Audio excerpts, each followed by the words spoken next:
Hello once again and welcome to the Gaming News Canada show presented by GBG Plc. As always, I'm your host, Steve McAllister. At this time of year on the sporting calendar, the focus is shared on the countdown to the end of the NFL regular season, the regular seasons in the NHL and NBA passing the quarter pole, and this week, of course, the beginning of Major League Baseball's free agency frenzy. It's been a while, however, since we've had a conversation about esports and its place in the business of online wagering. Late last week, Bet99 and PandaScore announced a partnership to enhance Bet99's esports offering. Also, while doing some research for this particular episode, we see that according to Statista, revenue in the global esports betting market is projected to reach $2.5 billion in 2024, and those are American dollars. Since its launch in 2017, Toronto-based Rivalry has been a leader in the international esports betting space, with the unique approach to marketing playing a significant role in that success. At the end of November, the company announced some major changes to its business while releasing its latest quarterly financial results. So, to discuss both the current state of esports betting and Rivalry's shift in strategy, we welcome back to the podcast the company's founder and CEO, Steven Salz. Steven, thanks again for joining us. Yeah, thanks for having me, Steve. Hey, you were literally the first person I talked to about the relationship or the marriage of esports and betting when we started covering this industry back in 2021. I'd like to just start in, how that marriage has evolved over the past 4 years. And what are you seeing with not just esports betting, but esports in general as we prepare to kind of turn the page on 2024? Yeah, I mean, the numbers have continued to trend up to the right, which to an extent was expected. We talked about this probably years ago. It's just a it's just a demographic. It was just a demographic play and waiting for a demographic to continue to mature, basically. So when we would talk to people about esports betting in 2016, it was early, and it was very early, and it was potentially too early. There actually were some like esports centric betting companies that popped up in like 2015, even 2016, and they were definitely too early. And yeah, I think if you spoke to us then, we would have shown a statistic chart or something that had a projection that was just a hockey stick chart up to the right, basically, and that more or less has continued, which is why the numbers are what you say they are. It's not because there's been some fundamental massive change in esports as a landscape from a macro perspective. It's purely just the demographic has continued to age up. Their disposable income has increased. Their propensity to gamble has increased. And if you spoke to me then, we would have said the same thing we say now, which is, yeah, this is just a generation, people that are born in like early 90s and up. It's just a generation that grew up on video games in a very different way than previous generations and grew up on the internet also, excuse me, in a very different way. And kind of the internet generation, so to say. And if sports is just you watching a competitive thing that you like, and you grew up playing video games and living on the internet, then video games are a competitive thing that you like. And take away the whole digital concept of it, you're just again watching a competitive thing that you like.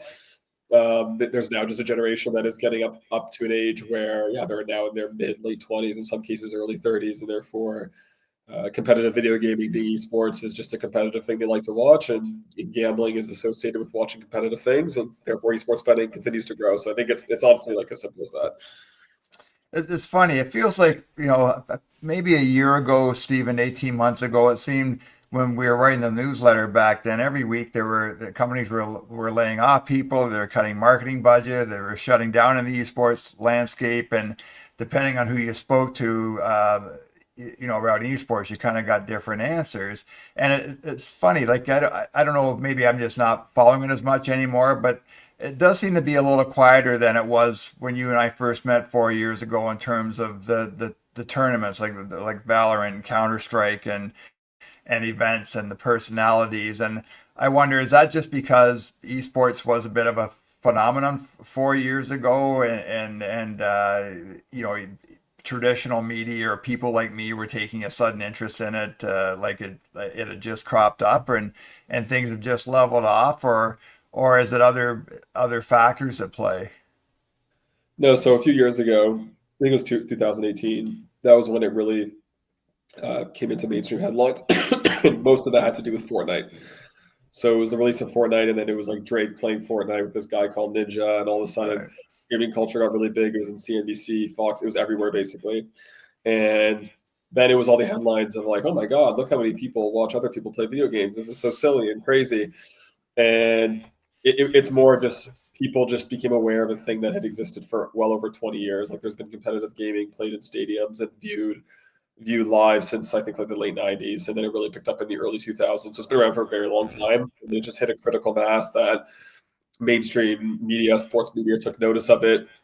It wasn't because there was some massive like fundamental change again in like the actual esports ecosystem itself. It was just everyone started taking notice. So VC money and lots of other money started pouring in that helped it garner more headlines. But the frequency and the volume of events today is no different than it was a few years ago when it was very kind of hype in the headlines. It doesn't have the same mainstream headline sizzle because it's a different cycle now. That was the esports hype cycle. Right. But it's still being played. If you look, I mean, so for example, Fortnite, as an example, it hits record active players a week or so ago, like all-time records. Viewership for all the major esports continues to kind of hit records. It's just not in the headlines in the same way, but the viewership continues to go up. The overall activity and volume of tournaments is the same or potentially increasing. So the underlying environment in terms of events to wager on or whatever is just as healthy and as robust as it always was. Again, it's just not it's not an exciting headline anymore because that was a few years ago, and now the headlines are on other stuff. Yeah. The old flavor of the month scenario. In terms of the rivalry, the rivalry business, like what trends have you seen? I think again when we talked in the early days of our relationship, you were hoping obviously to grow an esports betting business in Ontario's regulated marketplace, Yep. and you were established in other parts of the world. Like, have you seen any shift that way? Yeah, I think like one of the things you mentioned at the start was that there was a bunch of esports betting businesses basically going out of business about a year and a half, 2 years ago, which is true. And I think when we spoke, we spoke to a lot of people then. Our assessment was always that I think the challenge is that people that were in gambling for a really long time, or I guess not at all, which was interesting, is they would look at esports betting as the end all be all, meaning like they thought they could just start an esports only betting business. Excuse me. And our dialogue always with the market and investors or the narrative on Rivalry, even from when we founded the company a year or so before we even built and launched the platform, was using esports as you probably heard me say this before, like using esports as a top of funnel to a demographic of gambler. I think that was always our ethos and still is today in some ways. And that proved to be a bit more scalable and make more sense. Then yes, there were lots of people that came in and said, we're going to be esports only through and through. That's the only thing we're going to offer. Right. The challenges, as we all know, with the gambling industry is it is much more of a buffet business than a chef's tasting menu. And if you're going to offer like only one discrete thing, like esports bettors also will play a hand of blackjack. Some of them will also play slot. Some of them will bet on a local traditional sport that they're fans of. Like if you go to South America market, you will find lots of really passionate esports fans, but they're also betting on soccer all the time and boxing or whatever it may be. So you can't have the complete offering. The novelty of esports only kind of fades and then they just turn. So I think, yeah, like Rivalry for many years has had like esports, traditional sports, full casino offering, original casino games we built, all this kind of stuff, because you still need a complete offering. So no, I don't think, to the question, I guess, we haven't really seen any dramatic change. I think that if anything, honestly, like esports has maybe held in as a percentage of our total wagers on our sportsbook more than I would have expected. I think when people asked me a year or two ago, I would have said, oh, we're going to see more of a 50-50 split between traditional sports and esports within total wagers on our sportsbook. We're still a majority esports, which surprises me a little bit sometimes in terms of just the dynamics we thought would play out. So yeah, there's still the same appetite, still functions as a demographic access point. I think all those things are still true, and there's still plenty of events, lots of volume, things for people to do. Just the headline isn't there. Therefore, it's just not the mainstream narrative as compared to other trends. We're going to talk a little bit more about cryptocurrency later as well, but I also just wanted to ask, as the increasing acceptance of crypto, has that had any impact on esports betting or what you're doing? Yeah, because there's a demographic overlap. It's a lot of why Rivalry kind of got into it a bit more. Is our main jurisdiction in the Isle of Man allowed us to accept crypto, I think, in 2019, in terms of just adding it to the regulation. I could be wrong on that, but I think it was 2019. And we immediately started accepting it and started growing as a percentage of our total deposits and withdrawals. And even predating Rivalry, the business my co-founder started when I first met them was a in-game item trading marketplace back in 2016-17, trading like virtual aesthetics within popular games that are actually the top esports. So CounterStrike and Dota are two of the 3 or 4 top esports, and this marketplace was for items in those 2 games. CounterStrike's like the number 1 esport probably. And I'm quite certain that back in even 2016, their number one deposit withdrawal currency on that in-game item marketplace, despite having PayPal and all the other options, because it wasn't gambling, so their ability to get mainstream payment providers was super easy compared to a gambling provider. They could get PayPal, they could get script, like everything was really easy because it was a global e-com business basically. Even with all that, Bitcoin, because back then it was just Bitcoin, like Ethereum, it only came into existence in I think 2016. So Bitcoin was like one of their top, I think it was their number 1 deposit withdrawal method back on that product. So, and a lot of it wasn't because there was something specific with crypto and that product or that people wanted it for. It's the demographic, because it's the same demo. I remember when crypto had its first bull cycle that people took notice of, which I think was late 2017, 2019. It was the first like real initial cycle for it. And on Bay Street in Toronto, like our capital markets environment, people started reaching out to me. I'm talking like large major bank investment banks started reaching out to me because they're like, oh, these are the guys that do the esports competitive video gaming thing. They probably know something about crypto. And then for that like brief window, I actually remember for like 6 to 8 months, I had prepared a deck that tried to explain crypto to people because we were just seen as also the guys that might understand crypto because we're in this like weird internet competitive game space. But the reason why people even have that instinct is because it's a demographic overlap. It goes back to the same demographic thing. Like esports is a demographic access point. Crypto is very similar. Like crypto is a demographic phenomenon. A lot of why it's become so successful recently, again, is that demographic has gotten older. They have more disposable income. The way that they want to transact money on the internet is in crypto for a lot of different reasons. And it's the same as they're one of their favorite internet-based sports, video games, and their internet-based currency is crypto. It's not because there's a link between video games and esports and crypto. That's not true. It's a demographic link that puts all these things together. So, yeah, we've been in and around it for a very long time, and then we started adding it to the site, and then I'd say now a year and a half ago, late like summer 2013, we started, or 2023, sorry, we started seeing there was another kind of cycle in crypto then, but also momentum was growing on our own site. More people were starting to deposit crypto. These players were much larger, higher value players because just the fee structure and just generally within crypto, it doesn't really make sense to deposit $10 worth of Bitcoin or Ethereum. It's kind of irrational, and the fees you pay on gas and whatever, it just doesn't make sense. So the depositors were larger and the players were larger, and there was a clear appetite for this. So it was actually summer last year, we started to trend toward making our platform more crypto native, moving to some of the things that we've now done. The players were higher value, so it fit into more of a scalable model for us, so the company could get to profitability. And all these pieces started to connect. Again, it was like demographic connection points, and therefore our brand was one that made logical sense in that market the same way that it does in this like gaming esports market, because it's a very like internet culture brand. So it's all part of the same ecosystem, which just ties into the Robinhood stuff we were talking about before before this, right? Where it's all part of the same like internet meta, this like whole demographic that's like coming of age on the internet. Along with the demographics, Stephen, though, is there also like a bit of a geographical discrepancy too? Like, are people in Australia, for example, are they using crypto more or less than say people are in Ontario?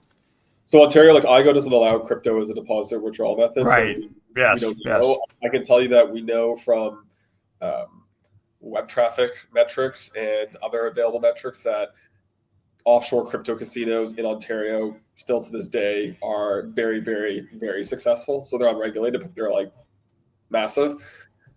Our estimate is they're at least 30% of the market, at least.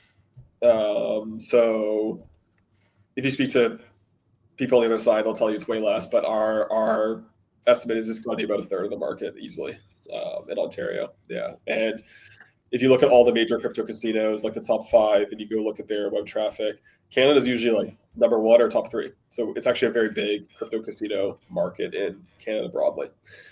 But no, I think all geos have different distributions. Like if we go to Southeast Asia, there's individual countries that are stronger than others. If you go to Africa, like Nigeria is notorious as a very large crypto market, very crypto friendly.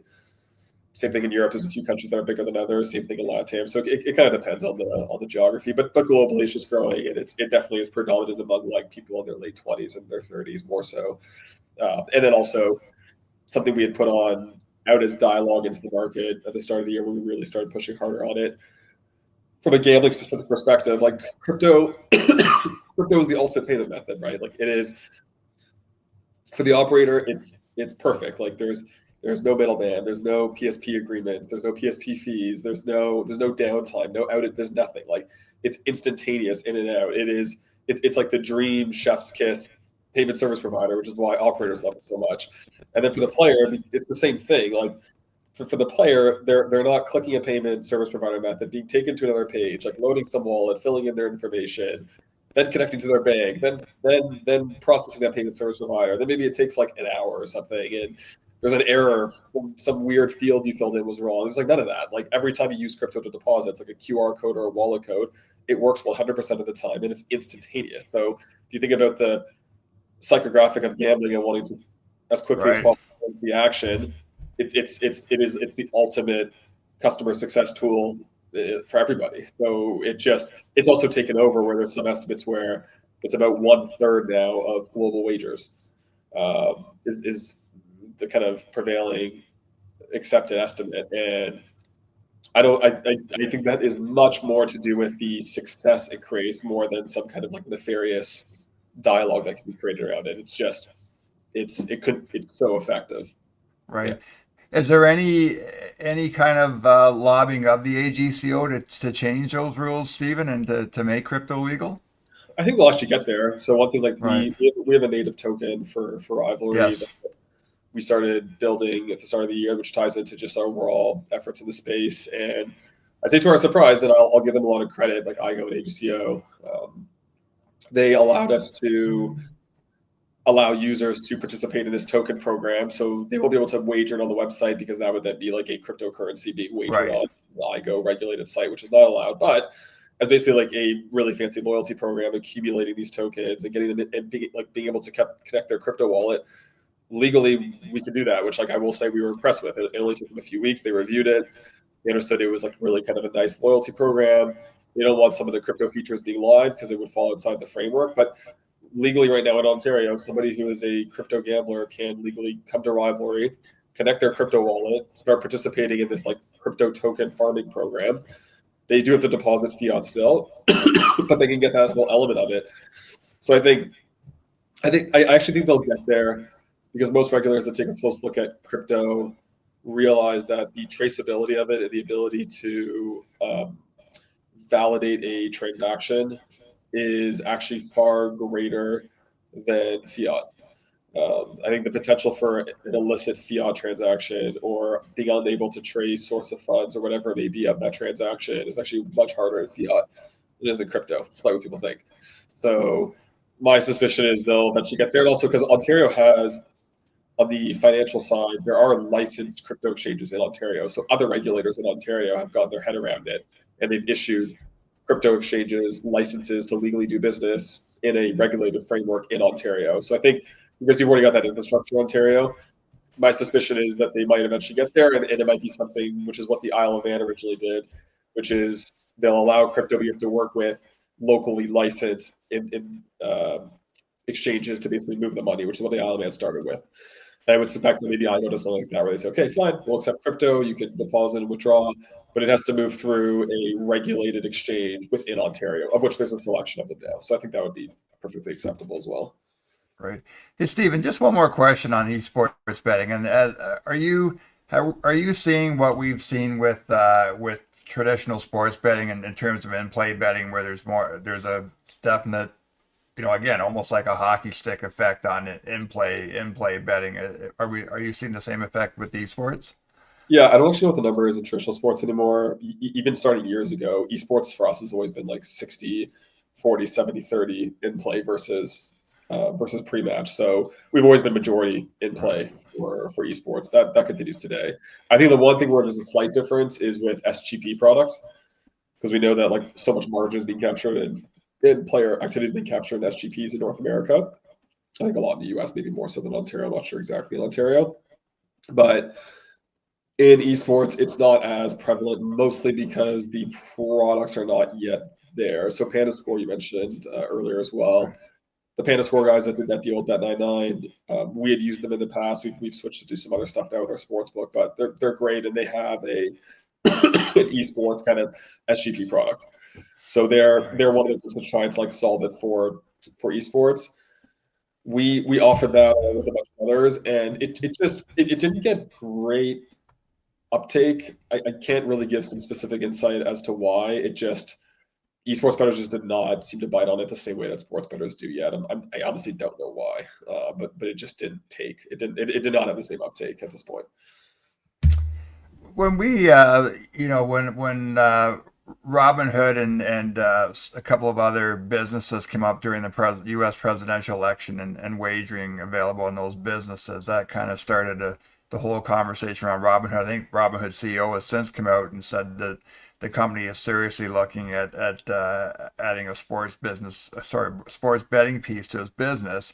I'd never heard of Robinhood until our first conversation way back when, and at that time you were explaining to me that you saw Robinhood as kind of almost a somewhat model for the way you wanted to run Rivalry. So I'd be remiss if I don't ask you what your thoughts are on the kind of the swirling of talk around Robinhood and sports betting right now in the U.S.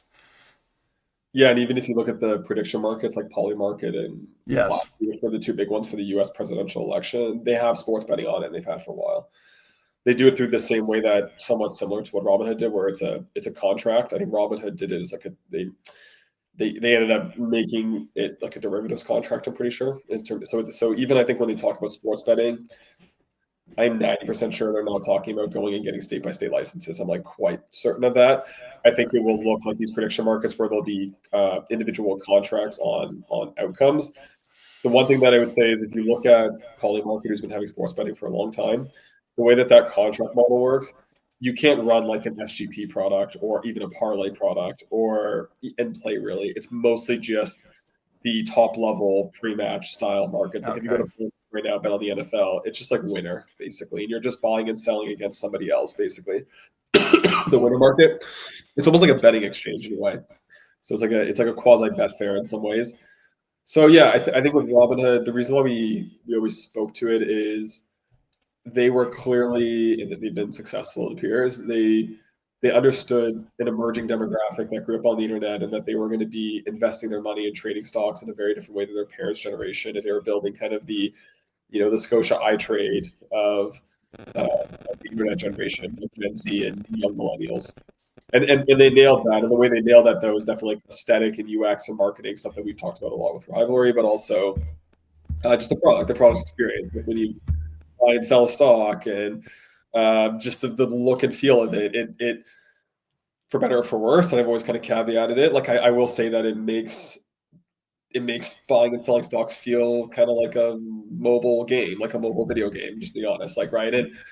But like that kind of behavioral loop system of building mobile products is what captures the attention of a generation that grew up using things like that. Whereas Charles Schwab doesn't speak to that person in the same way. So yeah, they've done a really good job, and therefore though, like that psychology, and I think this is just reality, is younger people are not buying TD stock and clipping their dividend every quarter and holding that for the next 5 years. It's just not, like, maybe when they get older they might, but like right now, not their mentality. And they're buying and selling stocks the way they see it on TikTok that they should, right? So it does feed into that psychology, in which case gambling also is psychographically similar in terms of like that behavior. So it was not super surprising that people then wanted to bet on, who's going to win the presidential election because it's like these cultural zeitgeist moments that people want to have some skin in the game.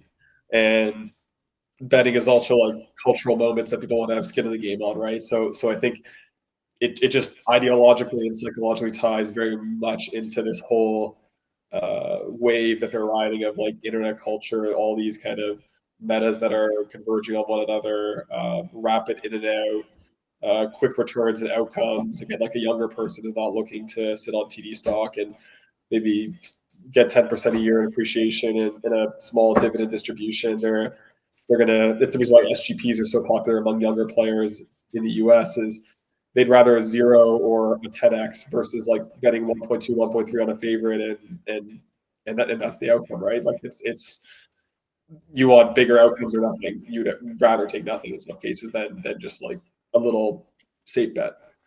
Yeah, I was just gonna say it makes complete sense that someone like Robinhood would, around the Super Bowl, they might lean really heavily into the novelty bets around the halftime show and the pregame show and the national anthems, or they would offer something Yeah. around a Taylor Swift tour. I can't find the stat, but we were just looking at stuff like this, and because we were looking at actually sweepstakes products in the US, because sweepstakes in the US is also Yes. very much part of this phenomenon, I'd say. And because they've tapped into that really well. And yeah, it's only like 60% of people that watch the Super Bowl are only watching for the halftime.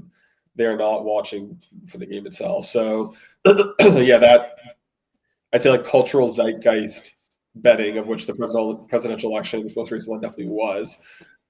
People want to participate in a different way than just watching it, and there's an audience to capture that wants to put money on it.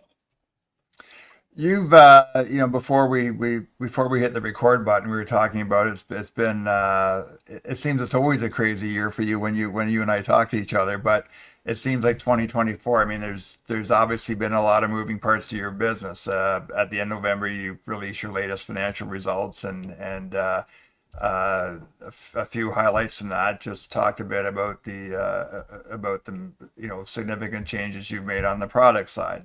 You've Rivalry's reduced its staff headcount by 50%. There was a recent announcement around money being raised. You yourself have taken a pay cut during a transitionary time, I guess, for the company. I just wonder, can you maybe just summarize what's happened in 2024 for you, the motivation behind the changes that have been made, and what hopefully this is going to take you towards in 2025 and beyond? Sure. Yeah, it's been a tough year. I'm trying to think of how to summarize it. That was a long-winded question too. I'm sorry about that. Yeah, Yeah. I'll give the best version of a summary that I can. So yeah, this is not going to. This will make it seem like this is going to be longer than it is. So the company went public in late 2021, which was kind of at the top of the meme stock market. This was like free COVID money, GameStop market, everything going crazy.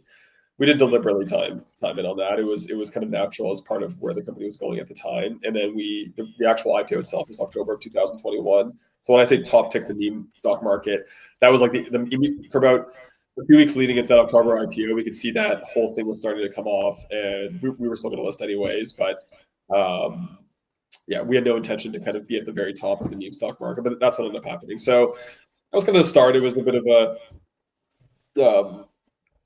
not the most exciting list as a result of that in the end, but it was fine. So we went public at that point.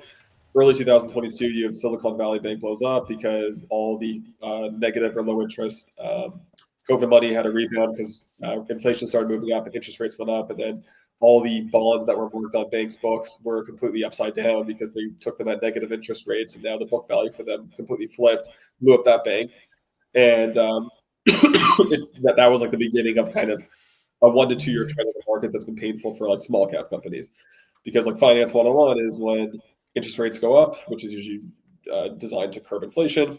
You see liquidity get sucked out of small caps because nobody wants to be in unprofitable, higher risk, volatile, illiquid stocks when they can park their money in interest-bearing instruments where they start to move more of it to, or highly liquid equities. That becomes just like the MO of anyone that's managing money is, yeah, when interest rates go up, like that's the movement. You go to super, super liquid stuff, dividend distribution stuff, move a little bit into maybe fixed income.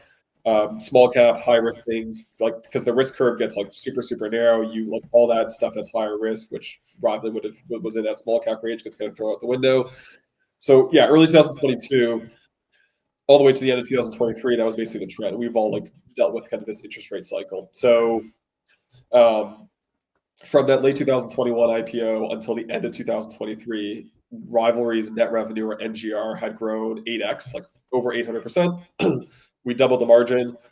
Every quarter was like record customer KPIs, whatever, which were all true. And we had trimmed our net loss, but we weren't yet profitable.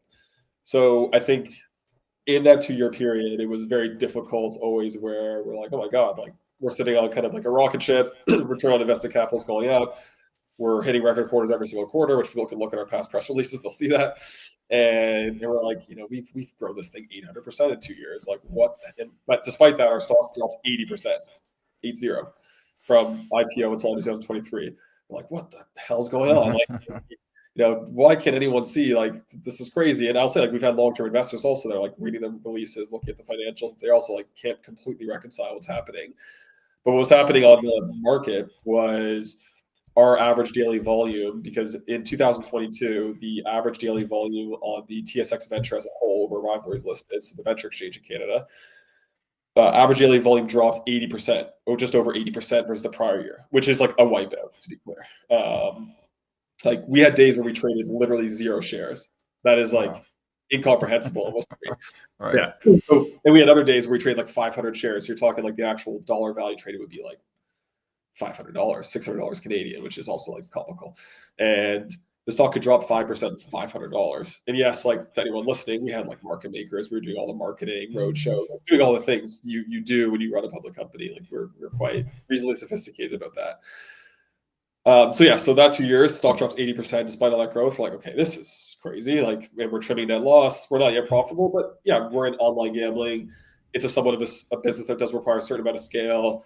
Obviously, lots of the other operators are like quite unprofitable. We didn't want to be unprofitable forever, but we knew the business was still only maybe 4 years into operating, 5 years max at that time, if you include kind of licensing phase.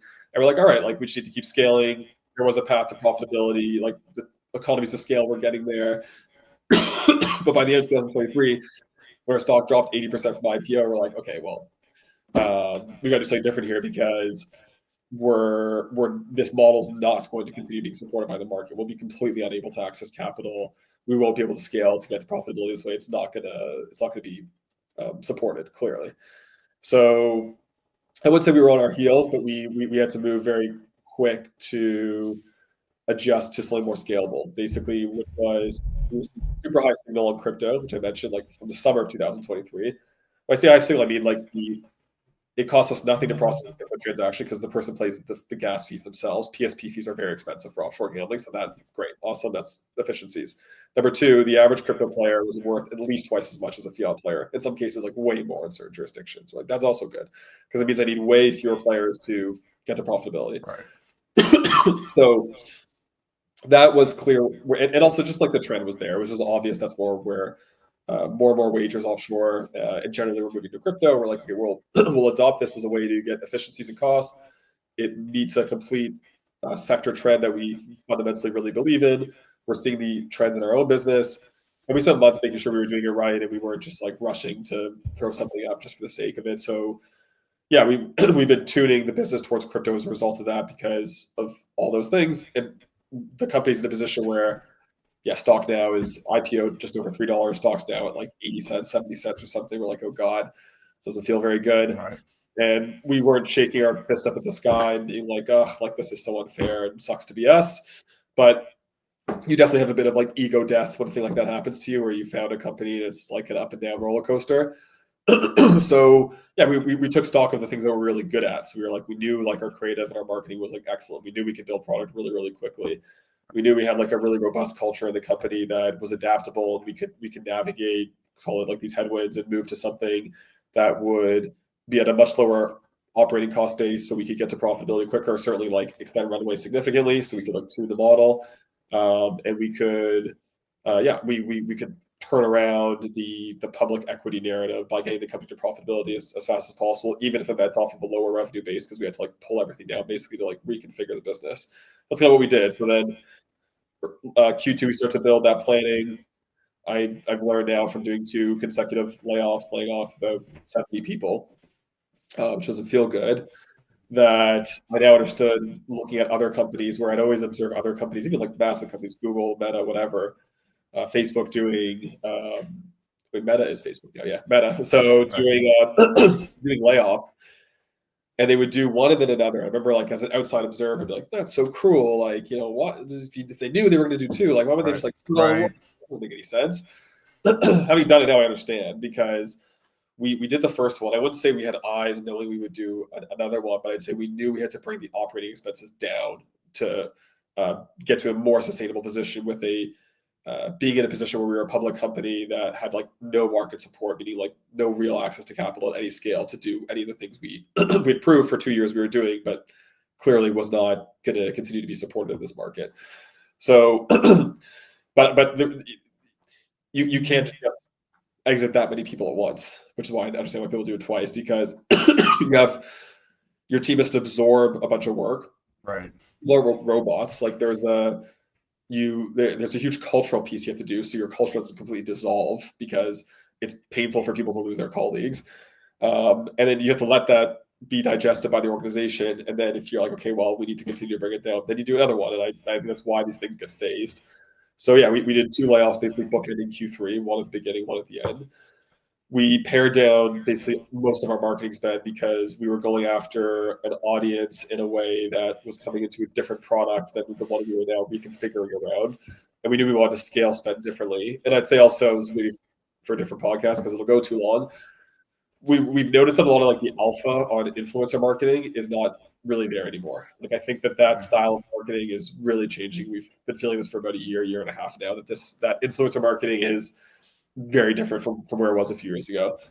So we were just paring that down naturally anyways. We were needing to kind of batten down the hatches while we effectively rebuilt the entire company in a way, in a completely different way. So we cut the team in half. We pulled down significant amounts of operating expenses, retooled around crypto for all the reasons I just mentioned, rebranded slightly around more of that type of audience, which is still the same way we go about things from an internet culture perspective, but feeling a little different.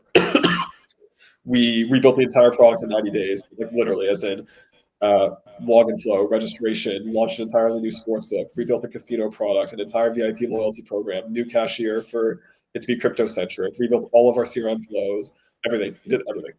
Yeah, so we were working like maniacs, basically. And super proud of the team for that. And then we've now just like come out the other side of that. So yeah, operating expenses of the company versus like Q1, for example, are down. Like our monthly operating expenses versus Q1 are down maybe like 65, 70%, literally. Yeah. Versus the reported Q3, like 50% now, versus like just the Q3 we just put out from an audited perspective. Right. So yeah, we're in a very different operating posture now. And we've seen some of the yields from it as well. So we talked about in the earnings that a lot of the shifts been around like being way more successful with high value players versus the old model was we acquired so cheap and we acquired tons of people, but we kind of treated them all the same, which was like, looking back, maybe we should have done that differently. We should have asymmetrically rewarded larger spenders, which is maybe like a somewhat logical thing to do with a consumer product. We just did it because we had so many people on the website constantly. We were acquiring so many people constantly. So our hands were full dealing with that, I'd say. But yeah, now our average revenue per player in the last 2.5 months since we started deploying all these changes and really shifting like the way we focus on that player, is basically nearly doubled versus our trailing kind of 3-year record. And it's up like 50-60% from the rest of 2024 alone. So we're seeing that go up, which means operating expenses down significantly monthly, average revenue per player up significantly, meaning that the total number of players we need to deliver like a break-even and profitable business is frankly a fraction of what it was at the start of the year, like a fraction. And that's what we're trending to, and then we'll be able to go out on a stronger footing where we're able to support ourselves, not have to rely on the market. And that's what we've had to do for the last 6 months. That's crazy. Hey, Steven, last question, and just your thoughts on Ontario and the rest of Canada from a Rivalry perspective. Yeah, Ontario has actually been great for us recently. So almost to my surprise. So yeah, I'd say like Ontario is one of our focus markets now. Whereas if you asked me that like a year ago, wasn't we like kind of deprioritized it for these offshore markets? I'd say Ontario is now like a top 3 focus market for us. We're finding, I do think some of the new product stuff we've done is starting to appeal more to that audience. The sportsbook is like way more competitive now than it was up until basically 2 months ago. We massively overhauled the sportsbook. The casino product as well is much better. So I think we just are able to be more competitive and appeal to a customer here in a bit of a strange way, because crypto casino is still so popular in Ontario. Offshore, like the regulated crypto casino is so popular here. In a way, like Rivalry is like looks and feels like a crypto casino, but it's legal. So I think what we've kind of noticed is maybe an angle for us is we can like capture the crypto gambling market here, which is huge, by being like by the look and feel, like even though it's like the way we do the loyalty VIP program. Our loyalty VIP program is very much, definitely feels more like offshore crypto casino loyalty programs, which I'd say it's not a specific thing about it being offshore and crypto. It's more that offshore crypto casinos, I find, is where a lot of the innovation is in the industry right now, because they're often run by very like young, hungry tech teams that want to move quickly, which is why they're using crypto and why they're offshore. So a lot of like the really like crazy new product that we see in gambling happens to be on these products. And Rivalry is a similar kind of wired company, and we take learnings from things that we like and from outside our industry as well. So I think also like the gamification, loyalty, mission, VIP program on Rivalry also feels like these very kind of evolved crypto casino style ones, and I think that's also starting to appeal to people. So yeah, we like it. I don't really have like a macro comment on Ontario because I don't really follow it in that way. I think for Rivalry specifically, we've been really surprised by recent performance there in the last few months. I've been like really happy about it, and I think we're going to start to go back on the offensive in Ontario, whereas we haven't really been doing so for like a year, maybe a year and a bit. Great stuff, Steven. I appreciate you're playing a bit hurt today too. So listen, Steven Salz is the president and chief executive officer of Rivalry. Steven, always great to have you on the podcast. Love your insight. It's always no holds barred when we do these when we have these conversations with you. So really appreciate your time. And if we don't talk to you before the end of the year, wish you the best of the season, and we certainly look forward to speaking with you in 2025. Thanks. Yeah, you as well, Steve. That's it for this episode of the Gaming News Canada Show presented by GBG Plc. You can find us at gamingnewscanada.ca on Substack and also on the various podcast platforms. Thanks again to Rivalry's founder and CEO, Steven Salz, for joining us today, and we will see everybody again very, very soon. Thank you for listening to the Gaming News Canada show. Sign up for our newsletter at gamingnewscanada.ca. Follow Steve McAllister on LinkedIn. Message Steve if you're interested in being a sponsor or featured guest.